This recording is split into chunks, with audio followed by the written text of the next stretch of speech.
हाय, स्वागत आहे तुमचं माझ्या मिनी ब्लॉगमध्ये. तर बघा, आजचा ब्लॉग शूट करत होते. तब्येत बरी नाही आहेत माझी. आवाजावरनं तर तुम्हाला कळतच असेल. कसं असतं ना, आई वडिलांच्या घरी मुलगी कशी एखाद्या परीसारखी असते. म्हणजे थोडं जरी दुखलं खोपलं तरी आई वडील तिची काळजी घेतात.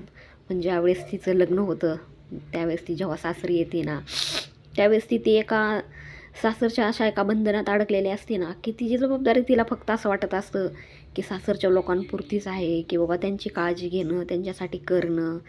ती स्वतःच्या तब्येतीकडं किंवा स्वतःच्या आरोग्याकडनं कधीच लक्ष देत नाही. अशा काही काही गृहिणी असतात.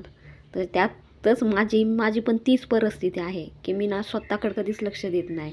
मी फक्त दुसऱ्यांचा विचार करत राहते की दुसऱ्यांना कसं आनंदी ठेवायचं, दुसऱ्यांना कसं खुश ठेवायचं. पण स्वतःचा ना, मी स्वतःचा कधीच विचार करत नाही.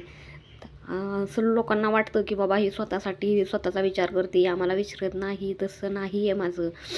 मी ना सर्वप्रथम माझ्या सर्व कुटुंबाची काळजी घेते. मी कधीच माझा स्वतःचा कधी विचार करत नाही.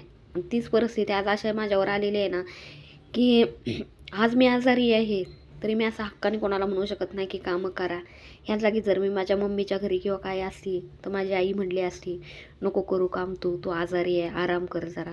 पण सासर तर तसं नसतं ना. सासरे किती जरी आजारी असलं, काही जरी असलं, दुखत खुपत असलं तरी उठून हे आपल्यालाच करावं लागतं.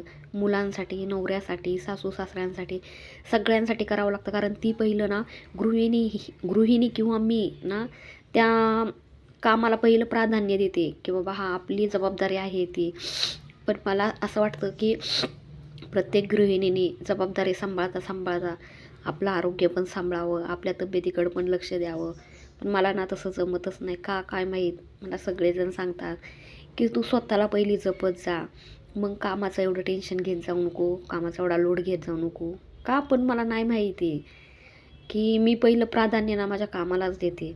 जेव्हा माझं काम होईल त्यावेळेसच माझं काय नाश्ता किंवा काय असेल ना कामं, तर ती मी करते पहिली.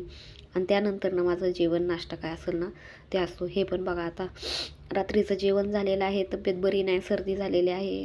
म्हणजे अशक्तपणा इतका आला आहे ना की मला नाही करू वाटत काय, तरी पण मी केलेलं आहे बघा सगळं. कारण दुसऱ्या दिवशी सकाळी उठलं की हे मलाच काम करावं लागणार आहे ना.